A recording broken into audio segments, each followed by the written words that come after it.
All right. Well, good morning, everyone.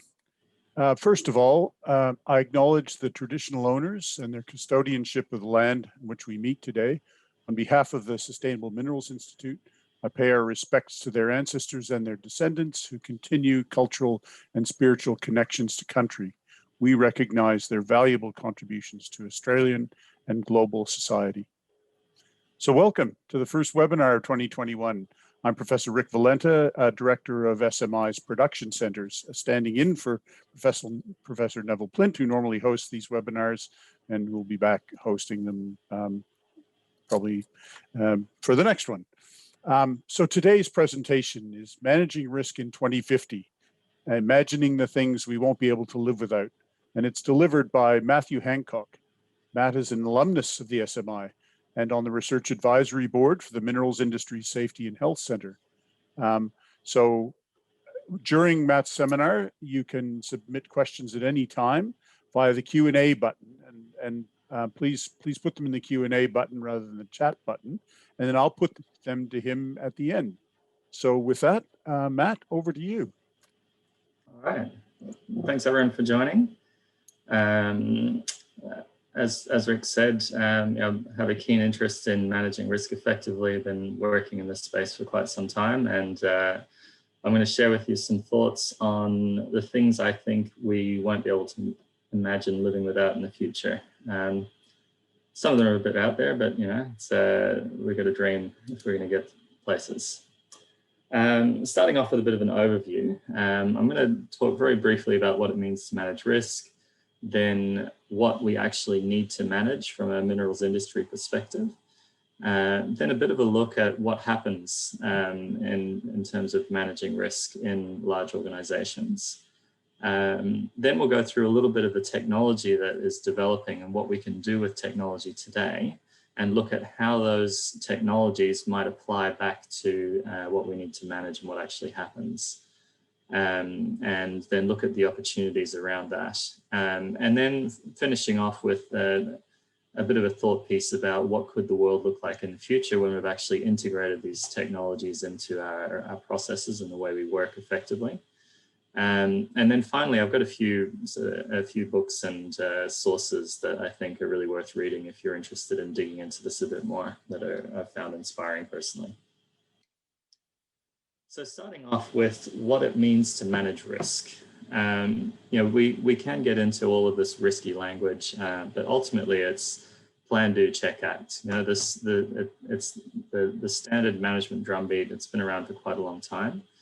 And we just use particular methods relating to uncertainty to help us think through this and do it a bit more effectively. So to start off with plan, understanding what matters, we need to know what's important to us so that we can work out what uncertainties and assumptions actually matter to us.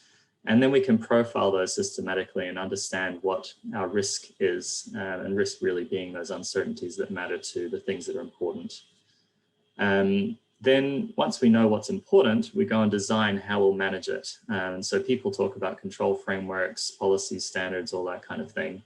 Ultimately, it comes back to what do we need to do to manage the uncertainties effectively so that we can achieve what's important.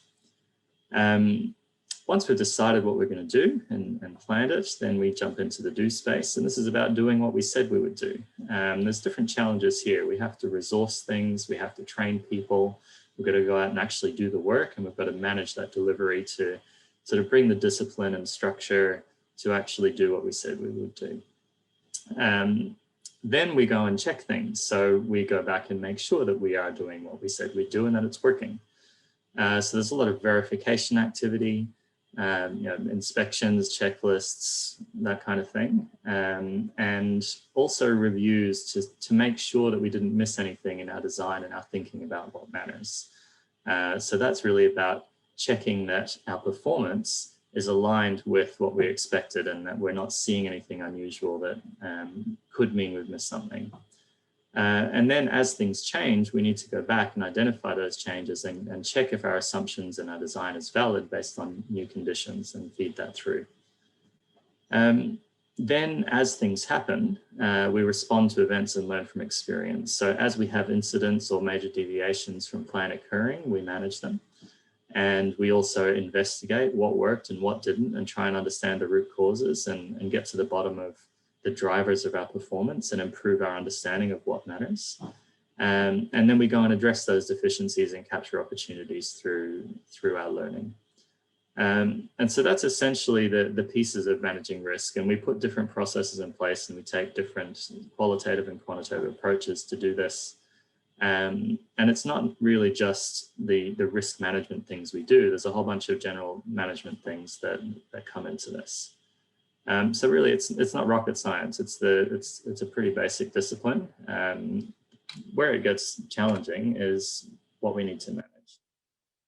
And we really have a great diversity of significant uncertainties that influence performance in the minerals industry. And so managing all of this is where it gets challenging. So plan, do, check, act sounds easy. We're trying to do it across all these areas.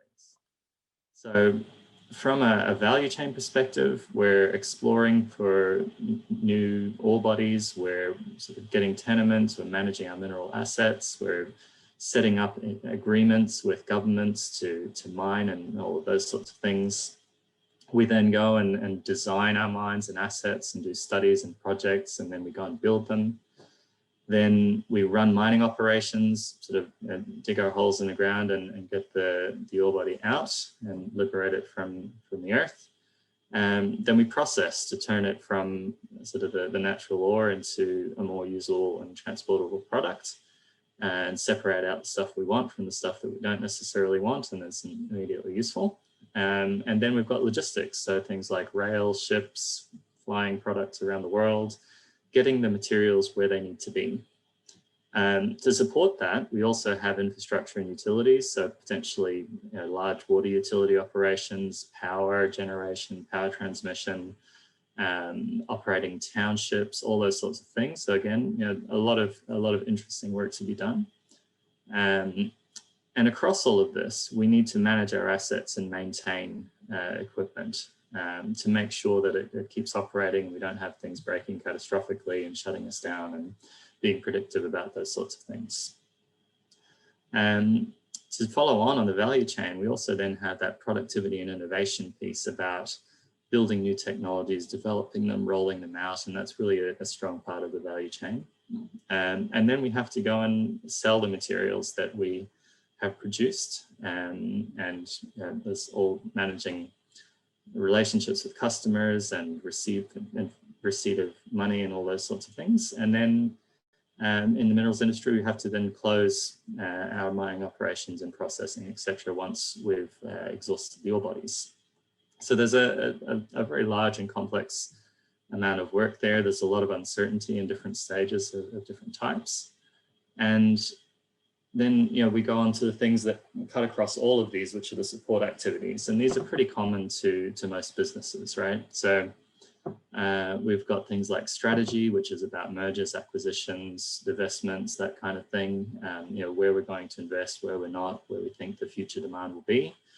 We've got our corporate governance and management, which is about how we actually work as a company and manage things and disclose to the market and be responsible, all those sorts of good things.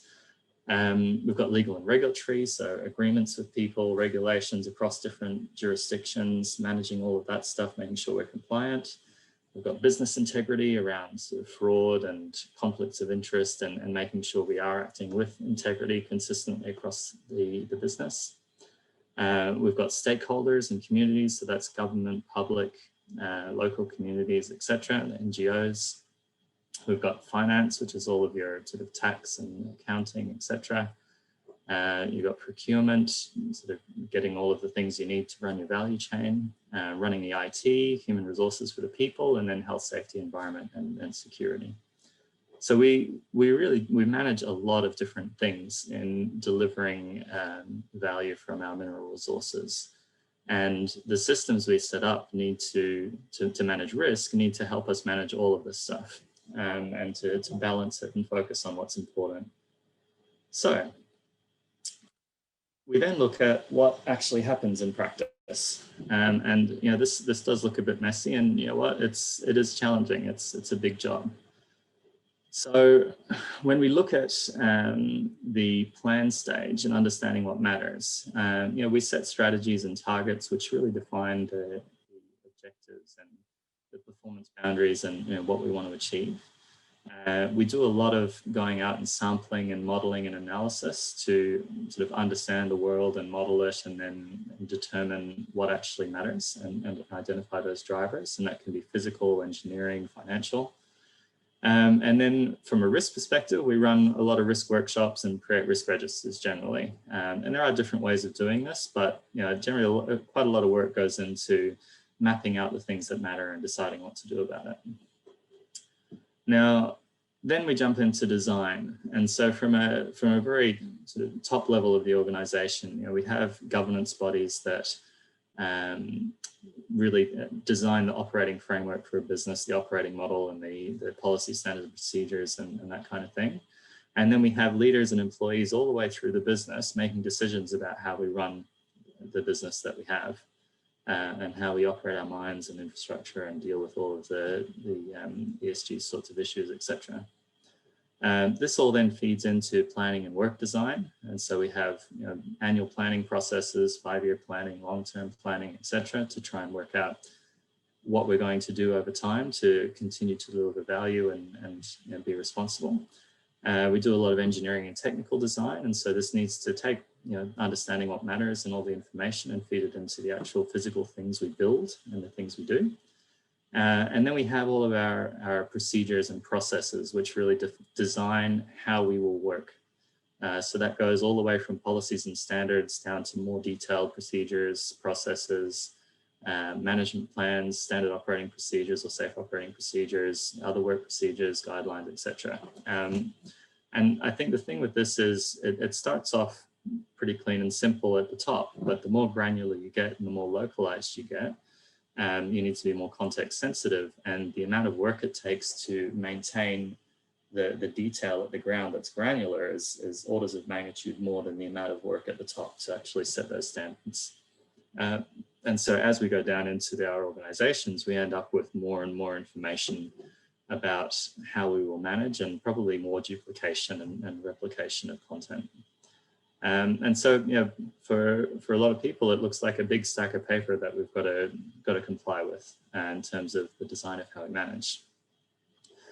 So taking that into doing what we said we'd do, we operate really large and complex operations and systems and have quite large management structures in our large mining companies. And it is complicated. We're trying to balance a lot of things and achieve a lot of things across a complicated value chain full of uncertainty. We have a lot of high-tech stuff out there, a lot of data-rich systems. And so there is some there are some amazing opportunities that are being taken in the industry to leverage data from that technical perspective to really push the boundaries of productivity. But we still do a lot of physical and knowledge work that sort of takes those designs and plans and puts them into action, and it's done by people and not necessarily connected into a system. And so to check those things, we then have to go and talk to people. That information is not readily available. So, we have these large complex systems and lots of moving parts, and we have our grumpy to-do list person who has to take all of these stacks of paper and then work out, okay, what do we actually have to do in the context of this large system to make our trucks and our plants work? And I've heard someone talk about this as it's kind of like an hourglass, and your people on managing the front line are the little bit in the middle. And so they've got to deal with suitcases of documentation on what we should do. And then it feeds out into managing all of this work on the ground. And it's quite a challenge. It's a difficult thing to do. And conventionally we've had stacks of paper and we've had to translate that into the local processes, and there's a lot of manual work to achieve that. Some people are doing smarter things in that space, but it's still a complicated area that takes a lot of work to achieve. Now, once we're doing all this work in this complex environment, trying to meet large amounts of requirements and regulations and manage the uncertainties that matter, we then go and we check a lot of stuff. So, we have decision points and authorities and pre-start checks and permits that really say, okay, before you work, have you got this stuff all sort of sorted out and organized? Are you ready to go? And then we go and do inspections and verifications and audits to make sure we're actually doing the things that we said we do. And then we, as things change, we do change reviews and approvals. We've got expert reviews. We put a lot of effort into going out and checking that we're doing what we said we'd do and that it's working. And a lot of this is quite manual and driven by people going out and talking to people. And whenever someone goes out and talks to someone, it's another thing on the grumpy to-do list man's list. And it's an imposition on the time of the people who are actually trying to go and actually run the business. So it's a difficult balance to achieve to actually get this right in that current context of the big stacks of paper. Now, we then need to go and respond to events and learn from experience. And generally we're pretty good at doing incident investigations. We get out and we look at root causes. We've got great methodologies for it. We've got a lot of people who are really good at this, and we understand the root causes of our incidents, and we do probably thousands of near-miss investigations. So we don't just wait until something bad's happened. If it could have happened, we go and investigate it. And that's a real strength, I think, of the minerals industry. And we generate a lot of findings out of this, and then we go and try and fix it, right? So that we don't have the really bad incidents. We also do reviews and reconciliations against plan and analyses, business analyses, lessons learned, etc., for the more financial and technical things. And we run crisis management groups and business resilience plans to try and make sure that we're ready if something does happen. But it's challenging to actually fix things globally. So we fix locally quite well, but when you're doing potentially thousands of incident investigations and getting findings out of these every year, feeding that back in through the stack of paper at the top and then into the to-do list of everyone and into the verifications is pretty challenging if we've got all of these set up as documents, which is often the case.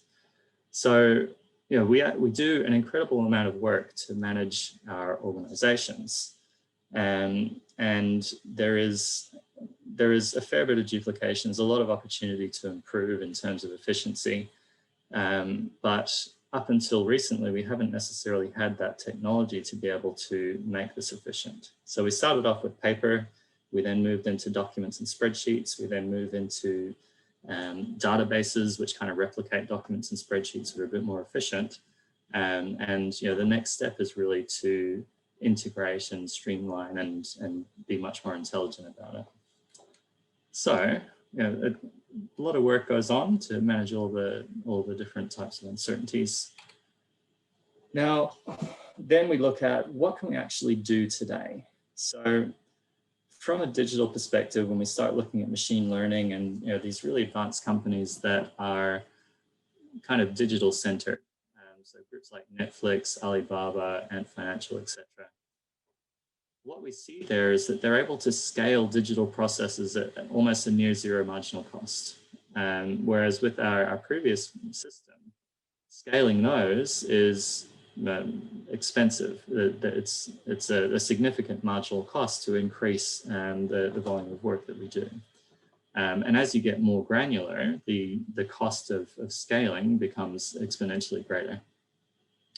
So we look at the technology that's out there today, and we've got machine learning and clustering and classification, etc., that we can really connect and organize and link together very large volumes of information. And we can identify trends and correlations. And there are companies out there that are doing this with petabytes of data every day on all the publicly available information they can get their hands on. So the technology and the scalability is there, and it's happening. We can synthesize consolidated written text from large volumes of information using semantics. So things like IBM Debater and other softwares out there. We've got OpenAI doing some amazing work in that space where they can take a whole bunch of information and then produce written text on a topic that has a specific style. And it's phenomenal. And this is happening today. We can look at the video and audio data and turning that into data streams. So rather than just having video and audio, we can actually extract text from it. We can link that text to different topics and subjects. We can connect it to qualitative and quantitative information. And so we have this ability to take sort of our vision and what we're hearing in the world and turn it into meaningful data rather than having to interpret it manually. Measurement, we can get out there and measure stuff, right? We've got all sorts of measurement devices. We've got Internet of Things coming up where we can place these measurement devices and scale that up at relatively low cost. Obviously, you need to know what to measure and what's actually helpful. That's a challenge, but we are able to measure something if we need to generally. We can then look at predictive models, right? So with these machine learning and deep learning and things like that, we actually can get quite predictive about some things where they are statistically predictable and we have enough data. So there's a lot of stuff that we do that we should be able to get quite predictive and preventive on. We can also develop rules and models from reality using reinforcement learning. So there's some very exciting work out there about basically setting an objective and rewarding for good performance and then getting a kind of brute force approach to figuring out rules and models rather than having to build them yourself. So that's an evolving discipline. Anyone in the world would be pretty familiar with getting reliable answers to context-sensitive search results. So we've got Google and Bing and all of these internet search providers. This sort of thing can work internally as well. So if we need to know something, we should be able to get that context-sensitive search information to find the information relevant to us. And then when we start looking on the more sort of cutting edge side of things, there's technology around semantics and reasoning that, if we're talking about 2050, I think it's highly likely that we will be able to actually model unknowns in that future and model those cause and effect relationships that could result in something that we don't actually have the statistics to prove. So using reasoning and logic at scale. So this is pretty exciting stuff, right? And we are seeing examples of a lot of this out there, but it's not necessarily applied to that problem that we talked about before, the stacks of paper and reams of to-do lists and all those sorts of things. And in some cases we're starting to do this, but let's imagine what would happen if we actually applied this sort of systematically across everything. So we've got opportunities. We've got a lot of great data and content. We generally aren't able to use it well because there's just too much of it. So can we use these technologies to consolidate and streamline and connect all of the data to our processes and our plans and our actions and our people and our roles to get the right information to the right people and summarize it up to make it usable? Looking at how we maintain alignment across that plan, do, check, act cycle. When we make changes to our standards, for example, we have to currently go through and update everything all the way down through that chain. Can we actually automate a lot of that so that we can roll out changes quickly and do all of that? For a lot of companies, this is kind of a legacy thing, right?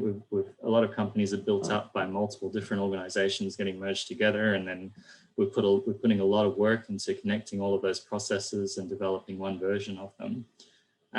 But we still have a pile of stuff at the more detailed level that isn't lined up. And so for me, there's a future operating model, but there's also an area of work here of helping to transition from that previous paper-based system to a more integrated sort of data-driven approach.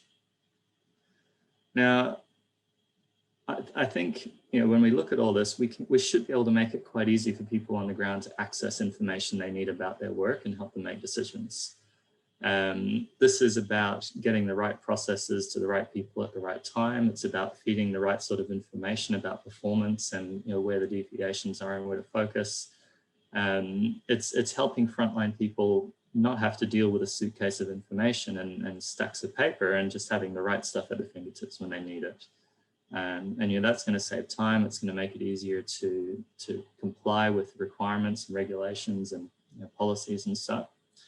And ultimately, I think everyone should be a lot happier and more focused if we can do that. When we look at the amount of data we have, looking at those identification and evaluation of the trends and understanding which trends and which data are actually important to our objectives and highlighting the trends that matter to the right people and connecting them to the right processes they're evolving. I think there's a lot of opportunity in that space. And by 2050, I think we should be able to get pretty good at doing this.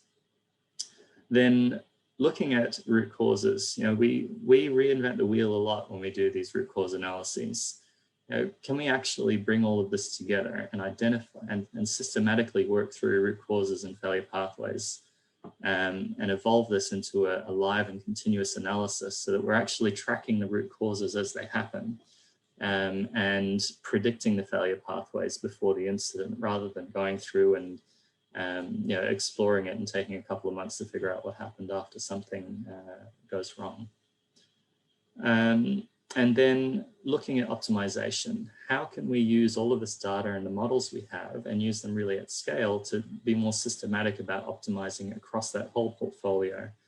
At the moment, there are certain things we're very good at optimizing in the minerals industry. We put a lot of effort into optimal resource extraction and our mine plans. We optimize technical systems, but optimizing it all together and balancing it is a big challenge. And I think looking at the technology that's coming through and the potential scalability, extending the operation beyond specific technical silos and actually having a more comprehensive system-wide optimization is something that I think we'll see evolving in time.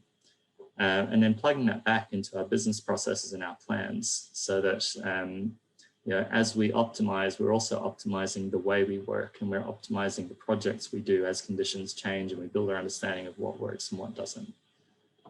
So look, there's some very exciting opportunities here in my view. And we don't necessarily have all the technology solved to do this, but we have a lot of the building blocks.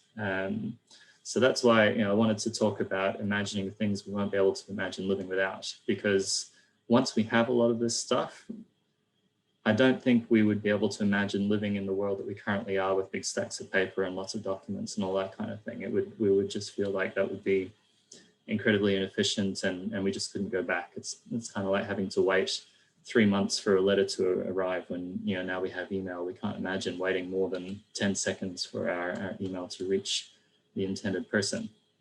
And I think we'll think similar about a lot of these things in the future. So just to wrap up, I thought let's sort of tell some stories and what could the world look like in the future and what could all of this technology and these opportunities mean to the way our Plan, Do, Check, Act cycle might work. So our ability to bring together information and collate and analyze could lead us into a position where we start a new project and all the available information we have is brought together. We get a value driver model built up to help us analyze what's important. We get a project plan laid out by looking at all the previous projects that we've done in the last sort of 10, 20 years and identifying the sequences of tasks that might be relevant and how long they have taken historically, how much they costed, and then building all of this up. And then also looking at which resources are available and which people are really good at which things and connecting them up and using machine learning to do a lot of that. And then highlighting which themes could have the greatest impact on performance of the project and which areas of uncertainty we might need more information. And being able to do this at scale quickly so that, in the first day, we've done the equivalent of months of work. There's a lot of work to build up something like this, but in 30 years, it's, for me, not unforeseeable. So then, we get really good at bringing together information and designing our work. When we go out to do things, if we've got this ability to be more dynamic and to optimize and to localize and make things context specific at scale, then our business processes and plans could actually be dynamic rather than being quite static. So often we review our standards and procedures once every couple of years. We've got annual planning and long-term planning. And because it takes so much effort to manage all of that, we can't do it more than once every couple of years. But what if we could have this dynamic? And so we have a library of best practice that's able to connect to context-specific information. And we know what works under what conditions and when and why. And so then we can actually provide the best approach in a given situation based on the conditions at the time and the resources available, and have that sort of much more dynamic approach so that we're continuously optimizing how we work. And understanding the implications of the decisions we made in real time. And so then on the ground, we have that context-sensitive work procedures, we've got the live performance information at our fingertips, and we integrate it into our operations. And I think we're also going to have a lot more automation and sort of robotic systems in the future. And one thing to keep in mind, I haven't talked about changes in the way we mine and the relevance of current methods and things in the future, which is a whole different discussion. But if we imagine having a much more automated and robotic approach to things, then having that integrated with how we work and what people do is going to be really important. And there's a whole bunch of development there as well. So really having information available at our fingertips and able to optimize sort of in close to real time when we're going out to do things, there's a massive amount of value in that, and not having to remember things and rely on sort of training and memory all the time, having that really intelligent approach that we can adapt and adjust as things change on the ground. Some really interesting opportunities there. Now, when we look at verifying and assurance, we put a lot of effort into going out and auditing things and inspecting things. But a lot of the information we collect is actually available already. And we're going and asking people for a document or for a procedure, and we're reviewing that. If we could bring that all together using sort of machine learning and classification and clustering, that kind of thing, and then analyze it and connect it up to what we expect using semantics and logic, then a lot of the effort we put into doing audits could be automated. And so then the effort that we do put in with people can be directed to the things that are more useful, rather than just asking people for information that's already available to someone somewhere. We can get all that done live and working in real time. So there's a lot of burden we could take off people from an assurance perspective if we can gather the information that's available and use it effectively. And then optimizing based on experiences and systematically identifying gaps in knowledge and filling them in the most efficient way. There's a lot we could do there as well to make collection of assurance information more seamless and just blend it into the day-to-day, so that we're not imposing on people's lives for significant chunks of time. We can just identify what we need, and then it feeds into toolbox meetings or management meetings, and we get that feedback immediately and connect it to data. So I think quite a revolution possible if we can really bake in all of those technologies into the way we run our assurance and inspection programs and verifications. Now, the last part I get very excited about, and this is about those cause and effect relationships, and actually being able to model using reasoning and logic cause and effect at scale across our business. There are an incredible amount of possibilities if we actually get this kind of thing working. One of which is actually using live data to identify trends in the likelihood of cause and effect chains with material impacts on performance.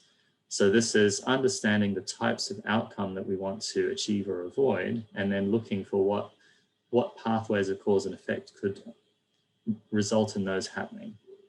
And then being able to analyze which interventions would affect which parts of the cause and effect chain, and doing cost benefit analysis on different ways of approaching them, and then making sure that we act before things get too likely, and then head these significant impacts off before they happen, or really chase the opportunities that are material. So some of this sounds pretty space age, which is why I put that the electronic brain in the middle. But when we look at the technologies that are out there, for me, this is a matter of time rather than a matter of if.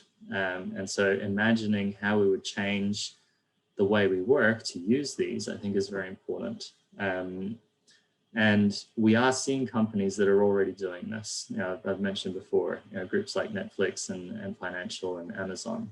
The scale that they've been able to achieve is because they designed their processes around this kind of technology.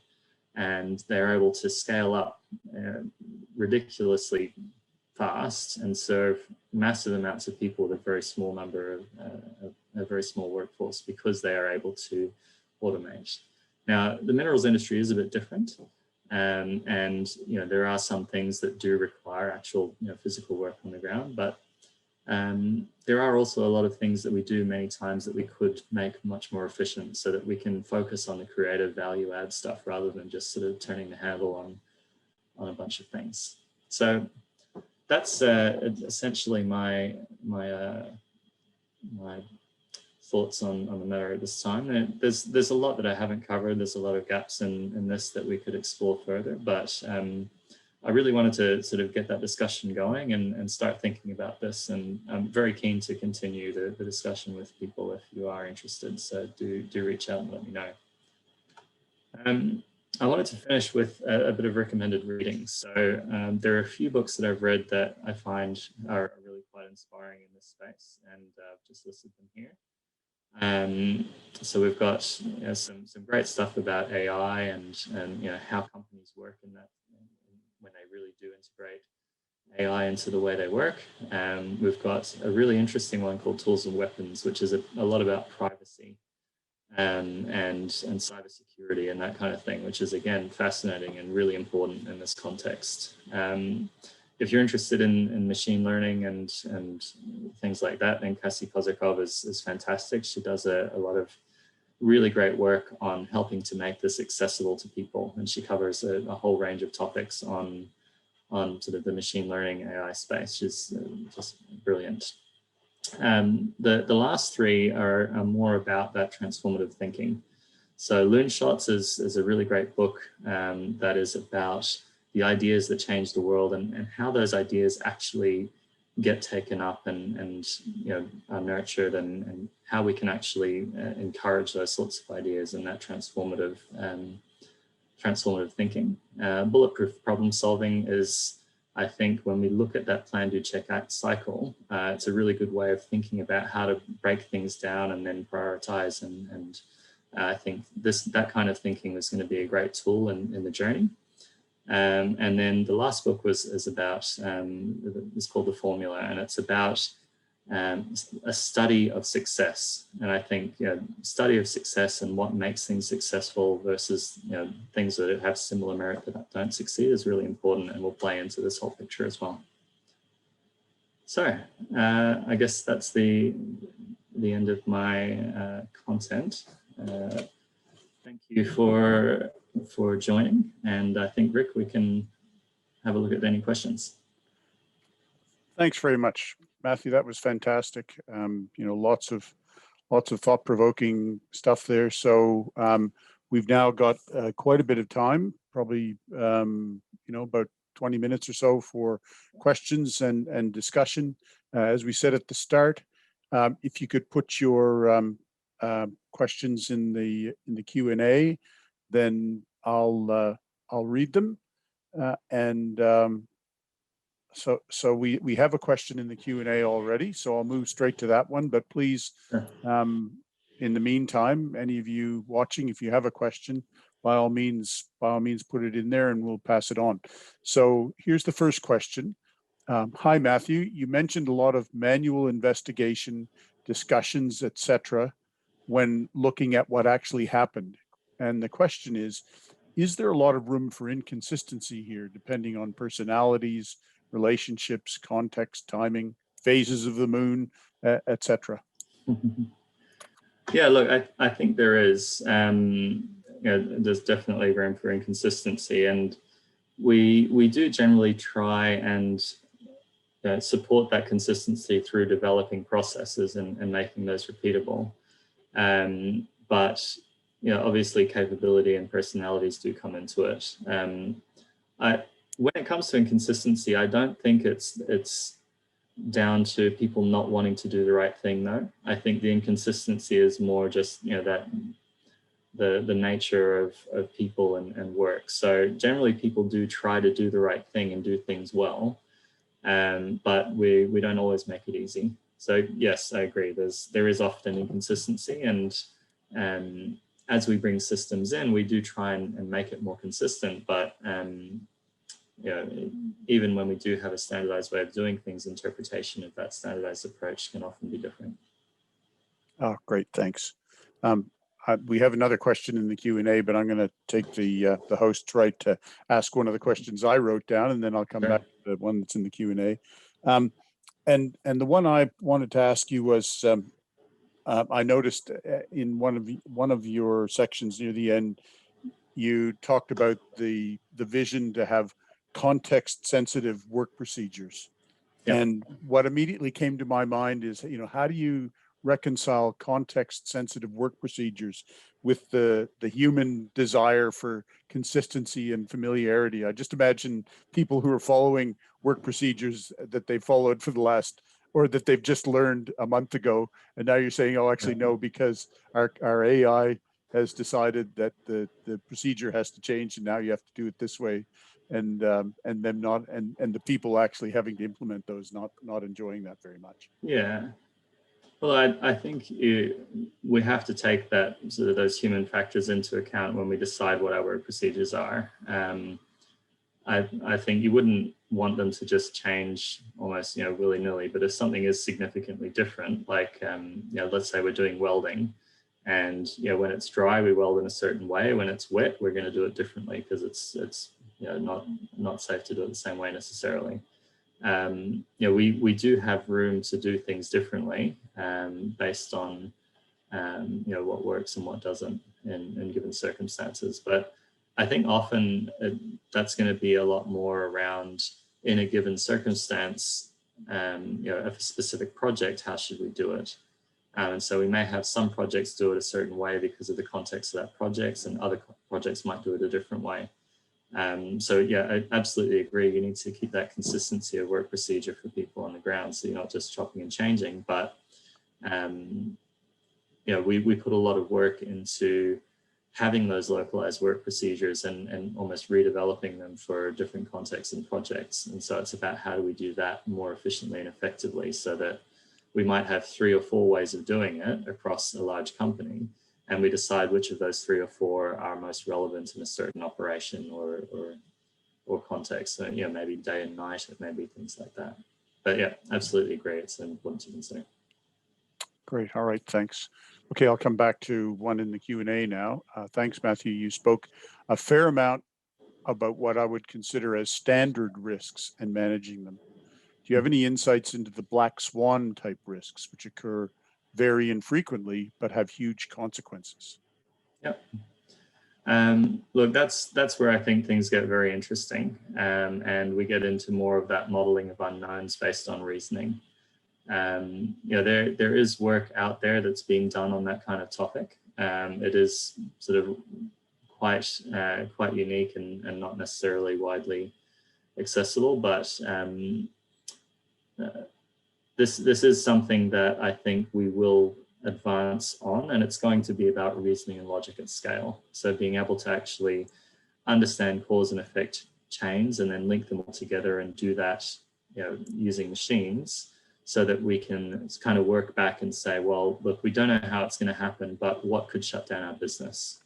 And then classifying the big things that could shut us down into a couple of major areas, maybe sort of the regulatory, reputation, social action kind of things, something big technical, you know, cyber, IT related, etc. And then work back from a really bad thing and say, okay, what's the cause and effect chains that could lead to that kind of consequence? And being able to do that at scale. That's where I think, you know, you get into the kind of black swan territory. I do feel that when we look at black swans, the way they happen may have been unforeseen and unexpected, but the type of impact on the business we generally can classify, right? So we could have a supply chain interruption that, you know, materially impacts the business. The nature of that supply chain interruption may be unforeseen in a black swan, but we know that we could have interruptions. So when we look at our systems, we need to make our frameworks, our processes and systems robust to whatever that kind of impact might be, so that we actually manage those things that are potentially black swans, if that makes sense. So it's kind of like the sort of that resilience, and I think that there's a book called Anti-Fragile by Mathew, which is really cool on that space. So yeah, I think there are things we can do on the black swans and modeling of unknowns, but they're not as accessible as the rest of it. And conventional machine learning is probably not going to catch them because they haven't happened before. So you have to get into that sort of reasoning and logic space to actually address those. Okay, thanks. We've got a couple of others. The questions are continuing to come in. So the next one is, thanks, Matthew, great presentation. And what's your thought on the problem of having data and information in many different platforms and different formats? How do we manage that? Or what are the solutions for pulling data from various platforms into one with a desired format so that we can use it for a meaningful analysis of the type that you've been sort of presenting? Look, I think that's absolutely a big challenge. There are a lot of people working on solutions for that at the moment. So I know there's some small boutique groups who have sort of real data cataloging systems that you just let crawl out there and bring everything together. I know Microsoft has recently released a platform to do that kind of thing and connect all the data. But it's going to be a journey where it's going to take time to get those systems stood up and to actually connect them to the data and understand what the data is, and sort of set that groundwork and the foundation for the really cool analytics. So look, absolutely, it's a big challenge, and it is something that I think the very big companies the big tech companies are aware of and working on, from what I've seen. Okay, thanks. So the next one here is the Internet of Things will be critical in providing information for decision making. But we need to be sure that the things are telling us the truth and that we know how to pull all the information together. Are you confident that the underlying science will have all the pieces defined and processes described in time to make the correct decisions? So look, this is going to be a journey as well, right? And where we will do our best at each point in time to achieve this, and we're going to learn. If we look at how we design technical systems, engineering systems, we often have defense in depth for things that are important. And when we look at IoT and measurement, if we know something is really critical to success, we probably want to have multiple ways of measuring it as fail-safes to make sure that we understand. And we may even want to have multiple different predictive models running at the same time, so that we're not just relying on one thing that could become biased or could become faulty. So for me, defense in depth is going to be key to being able to trust. And also, I think the nature of assurance work we do in the future will change. So at the moment, when we go out and do audit assurance, we're kind of checking that everything's there and kind of gathering the information that already exists.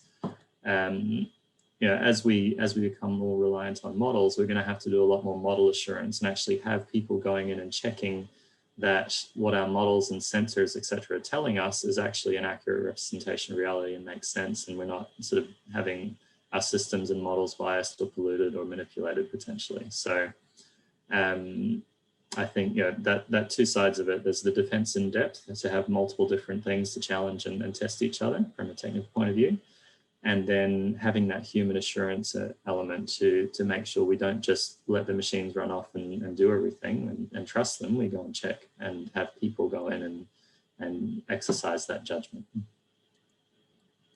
Okay, thanks. Well, the questions for the moment, at least, what we usually find is that the questions run out on the Q&A, and then as I'm saying, or as Neville's saying, oh yeah, so that covers all the questions we had to deal with, and another one pops up. So I'm going to give anyone who has a burning question, you now have a space to ask it. But in the meantime, I had another one, but I want to preface it by saying I'm not a Luddite, but so you probably can see where the question is going, you know, as some of the things you were talking about, as you were saying it, I was thinking about that the show that I'm sure a lot of you have seen on Netflix, The Social Dilemma, and I was thinking about the Robodebt scandal, and I was thinking about the new car that we bought, where the artificial intelligence systems on it just seem to be hopelessly crappy, and so I was thinking about the fact that the systems that we have in this area, in my opinion, are still plagued by a mixture of incompetence and evil. And is there a danger that, you know, if you look out to 2040 or 2050 or even sooner, that there'll be a backlash against the incompetence and evil of these systems and their deleterious effects that many people are experiencing, and that a lot of the things you're talking about won't be possible because of the possibility that they'll come under a very high level of control in the future? Or am I just are those just paranoid ravings? Look, I think that's a really interesting one. And the Tools and Weapons book that I mentioned goes into a lot of those issues as well, around sort of trust and, you know, privacy and the impact on society and people's lives and all of those things. I think if we are looking at ways of reinventing our processes to do what we need to do more efficiently and effectively, those sorts of things I think will happen. Where we're starting to get into the impact on people's lives, it's going to be a journey, right? There's going to be all sorts of social and political things that come into play. But I think this, you know, the kinds of things that I've talked about, I think they are happening already, and they will continue to happen, and they'll continue to evolve. And, you know, it may not be 2050. That's why I sort of went 2050 rather than 2030, right? Because it's kind of a generational change. The kids born today are going to grow up with machine learning being just a natural thing that's always existed, right? So in that generation, it may take 30, it may take 60 years, but this kind of thing is the efficiency benefits and the value to society of doing this well are so significant that I don't think we can really stop it. What we do have to do is make sure that it's guided in the right way, and we focus on the things that really do matter and are useful, and bring those human values into it as well, to balance it out. And, you know, the fact that we already have companies that are using this kind of technology and this kind of approach says to me that in 30 years, it's likely to be pretty mainstream. Thanks very much. And we haven't had any more questions turn up, so we might call it a day there. So I want to thank you, Matt, for a really interesting and thought-provoking seminar. Webinar. Our next webinar is going to be at 9 a.m. on Tuesday, the 2nd of March. And we'll release details and registration links on the website and social media closer to the time. But in the meantime, I'd just like to thank all of you for your company and wish you all a good day. See you on the 2nd of March. Thanks very much. Thank you.